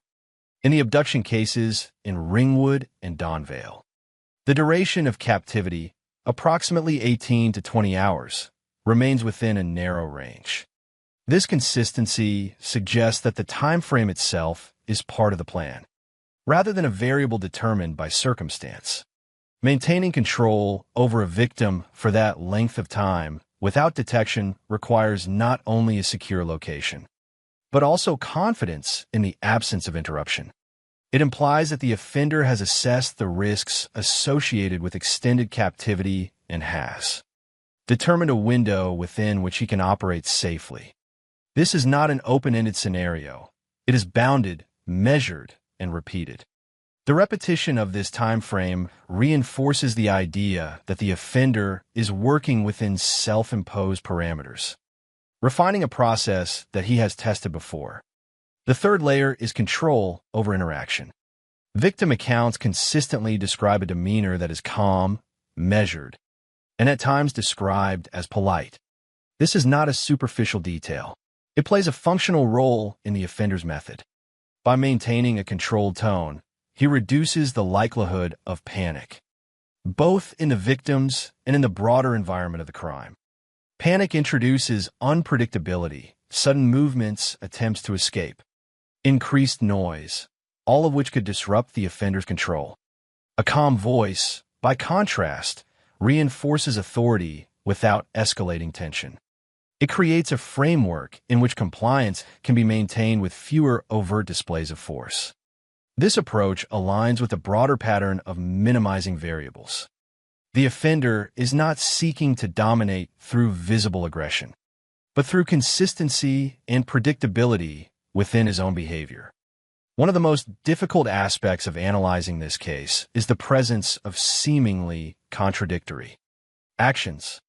The provision of food, the allowance for bathing, the provision of clean clothing. These behaviors exist alongside acts that are clearly harmful and coercive. It is important to interpret these actions not as indications of benevolence, but as components of control. They serve practical purposes, maintaining the physical condition of the victim, managing hygiene to reduce trace evidence, and reinforcing a structured environment in which the offender dictates all aspects of the experience. These actions may also contribute to the offender's ability to maintain calm interactions, further stabilizing the situation. When viewed within this framework, the apparent contradiction becomes more coherent. The actions are not inconsistent. They are integrated into a system designed to maintain order and reduce risk. The recording of a victim's voice in the Sharon Wills case introduces an additional layer of complexity. Unlike the other behaviors, which can be directly linked to control and risk management, this action extends beyond immediate necessity. It requires equipment, preparation, and a decision to incorporate an additional element into the process. The purpose of this recording is not defined within the available data, and it remains one of the more ambiguous aspects of the case. However, its presence reinforces the broader conclusion that the offender's actions are not limited to a single objective. They include components that are planned, repeated, and in some cases expanded over time. This expansion suggests a willingness to modify the process, to introduce new elements while maintaining the core structure. The final case, involving Carmine Chon, represents a critical shift in outcome, but it does not entirely disrupt the underlying pattern. The initial stages, entry into the home, removal of the victim, control of the situation, remain consistent with earlier incidents. The introduction of a ransom demand marks a divergence, adding a new dimension to the offender's actions. Whether this reflects a change in motive or an adaptation of method cannot be determined definitively from the available data. What can be observed is that the outcome differs significantly from previous cases. The victim is not released, and the sequence concludes with her death.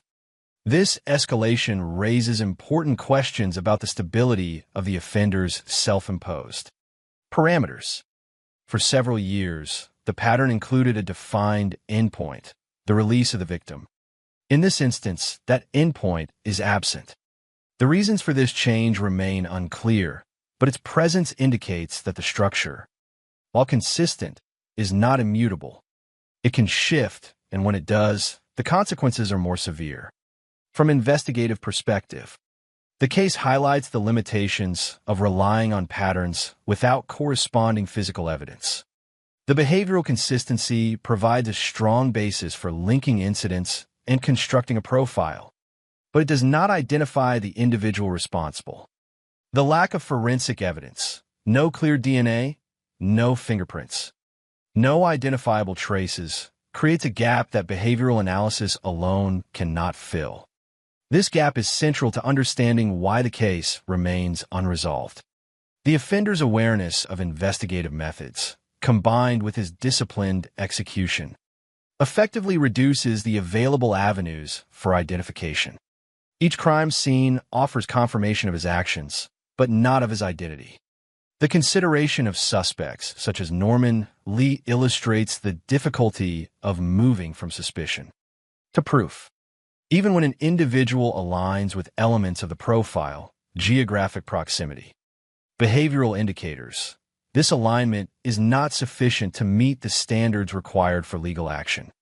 The absence of direct evidence prevents the transition from investigative theory to prosecutable case.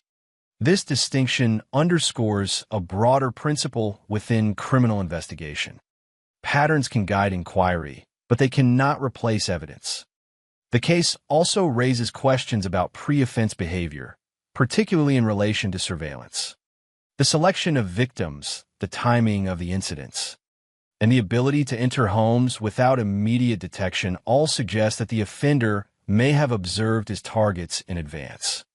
This observation would allow for the identification of routines, the assessment of risk, and the selection of optimal moments for entry.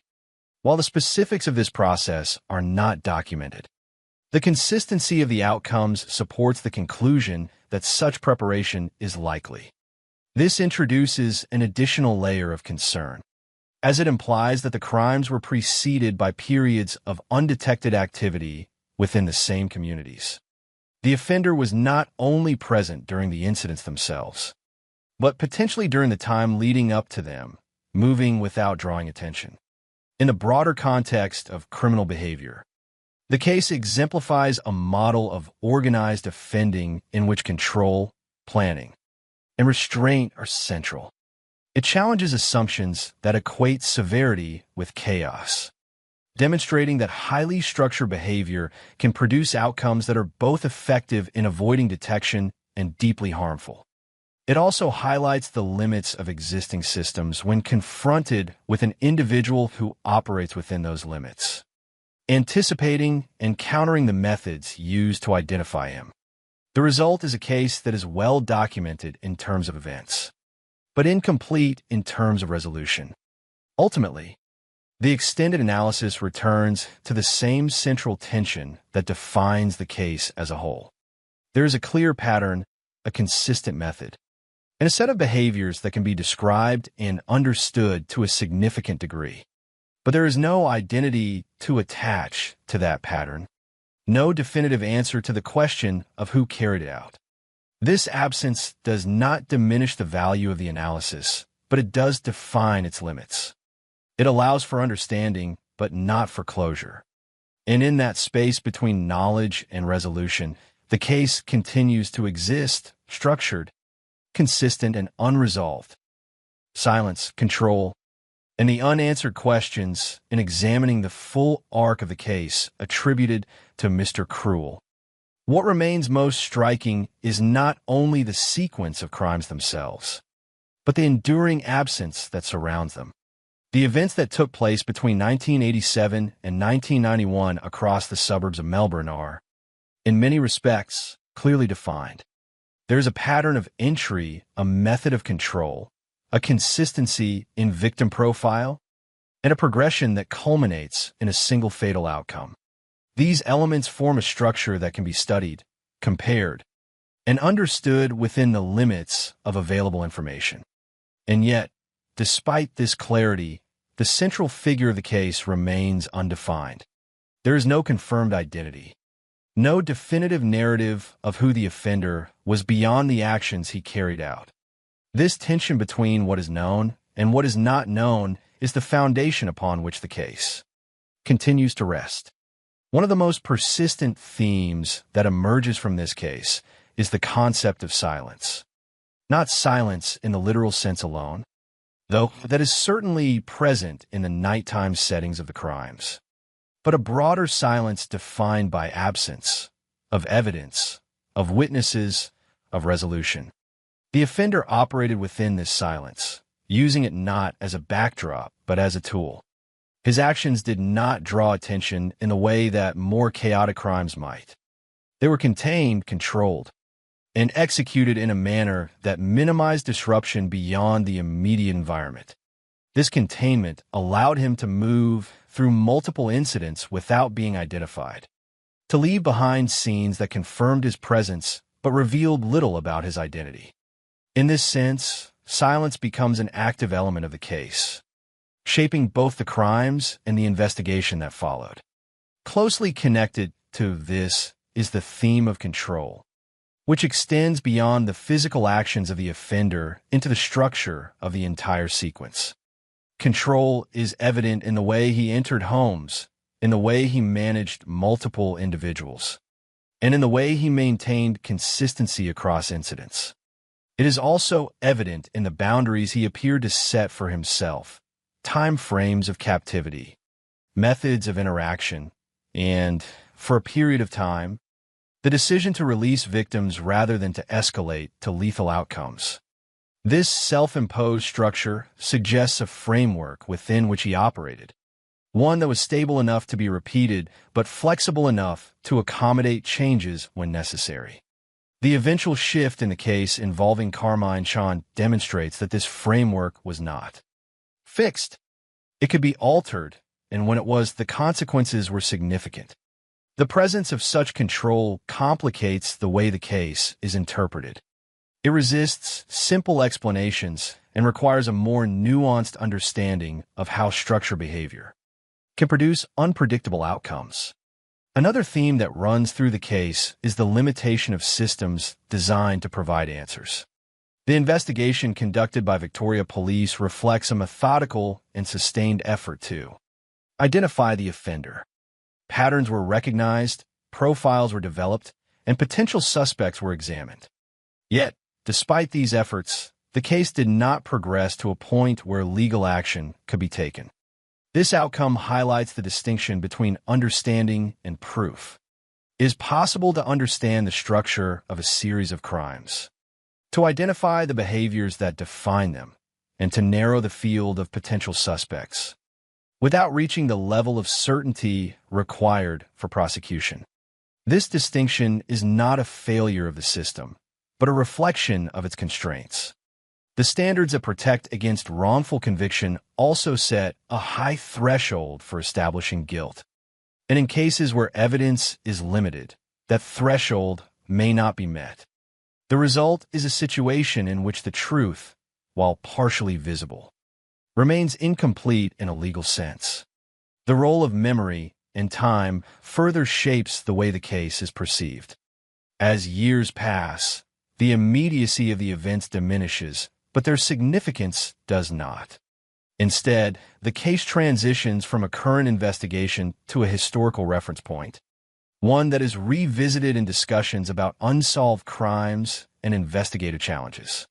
This transition does not resolve the underlying questions, but it changes the context in which they are asked. The focus shifts from immediate action to reflection, from urgency to analysis. Yet even within this more distant perspective, the core uncertainties remain. The identity of the offender is still unknown. The reasons for certain actions, such as the recording of a victim's voice in the case of Sharon Wills, are still not fully understood. And the factors that led to the escalation in the final case are still open to interpretation. These unresolved elements ensure that the case does not settle into a fixed narrative. It remains dynamic, subject to ongoing consideration and reinterpretation. At the center of all these themes are the individuals who experience the crimes. The victims represent the most direct connection to what occurred, and their experiences anchor the case in reality. While the broader analysis may focus on patterns, methods, and systems, it is essential to maintain awareness of the human impact that underlies these discussions. The disruption of safety, the experience of isolation within one's own home, and the long-term effects of such events are not abstract concepts. They are lived realities that extend beyond the time frame of the incidents themselves. In this context, the absence of resolution takes on additional significance. It is not only a gap in the investigative process, but a factor that influences how those experiences are integrated and understood over time. The inability to identify the offender means that certain questions remain unanswered, and that absence can shape the process of recovery in ways that are difficult to quantify. As a concluding reflection, the case of Mr. Cruel can be understood as an intersection of clarity and ambiguity. The clarity lies in the documented events, the sequence of incidents, the consistency of method, the identifiable pattern that links them together. The ambiguity lies in the absence of identity, the lack of definitive answers to key questions, and the inability to bring the case to a formal conclusion. These two elements coexist, creating a narrative that is both detailed and incomplete. It is a case that can be studied extensively, analyzed from multiple perspectives, and understood in terms of its structure and impact, yet still remain unresolved at its core. In the end, what persists is not only the memory of what happened, but the awareness of what is still unknown. The offender moved through a series of controlled actions, leaving behind evidence of behavior, but not of identity. The investigation followed, reconstructing those actions as thoroughly as possible, yet unable to bridge the final gap. And the communities affected were left to reconcile both the events themselves and the absence of closure that followed. This combination of presence and absence, of knowledge and uncertainty, is what defines the lasting significance of the case. It is not only a story of crimes committed, but a study in the limits of understanding, and a reminder that some questions, even when carefully examined, may remain unanswered. जिन जाने गो ना कोई माने करिए रे या जान भी आखिर कमजोर होवे जिन जाने गो ना कोई माने करियो रे या जान भी आखिर कमजोर होवे सदों बादशाही भी कायम नहीं रहती सदों बादशाही रे कायम नहीं रहती नहीं एक दिन गोरे सदों जोरे होवे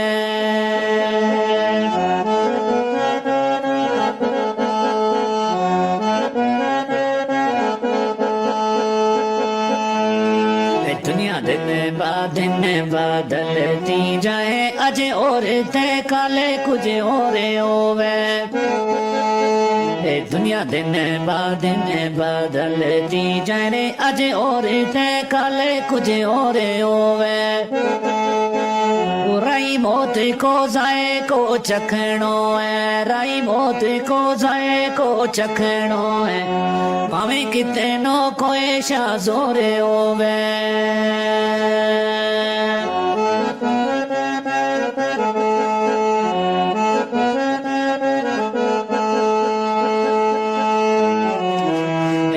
जोक मोरे मगी शोक दिल मां कद नबी गो पाक दरबार देखो जो जोक पोरे मगी शोक दिल मारे कद नबी गो पाक दरबार देखो दोस्त रबे गो खास हबीब प्यारो दोस्त रबे गो खास हबीब प्यारो अखा नाले हूँ वीरे एक बार देखो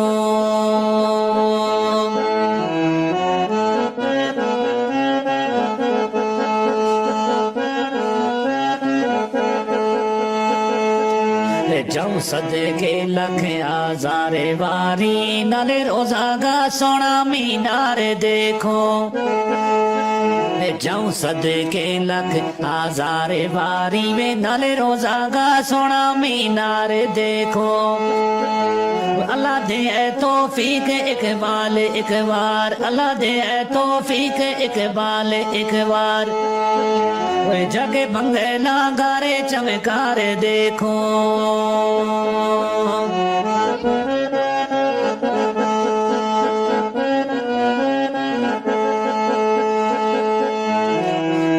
जिसे واسطے زمین آسمان بنے ہو کیسا نبی کی اونچی رے شان ہوئی ہے جس واسطے زمین آسمان بنے ہو کیسا نبی کی اونچی رے شان ہوئی ہے دوست رب کو خاص حبیب پیارو دوست رب کو خاص حبیب پیارو گل وچ قرآن بیان ہوئی ہے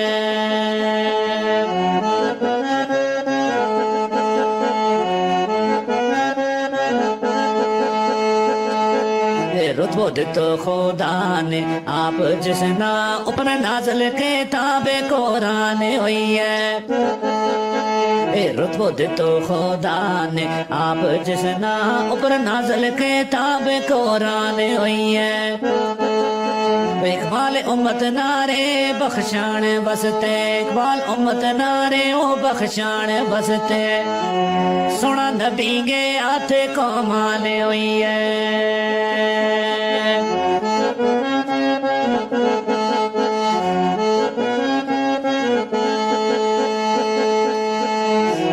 فے فضل کرے اللہ پاک جے کرے جا تو پہنچو ہوں سونا دربار آگے فے فضل کرے اللہ پاک جے کرے جا تو پہنچ رے سونا دربار آگے جا تو پہنچ مدینہ کی گلیاں ماں جا تو پہنچ مدینہ کی گلیاں ماں دکھ دسے تو سب سرکار آگے